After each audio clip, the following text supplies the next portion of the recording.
So here's how to check who is using your Wi-Fi and block them. First, you want to download an app called Fing. So you want to go to the Play Store and then search for Fing, which is Fing,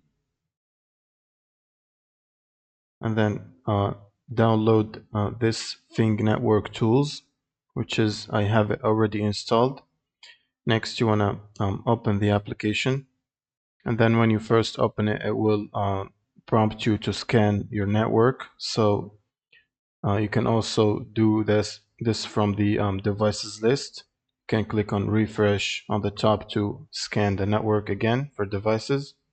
Now once the scan is complete, you can check the devices list to find any unrecognized devices.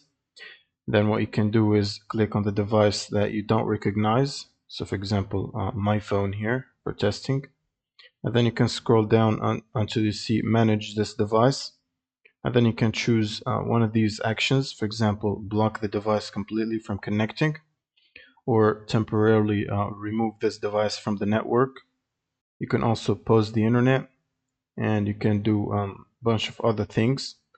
So for example, to remove the device, you can click on remove, and then you can click on delete.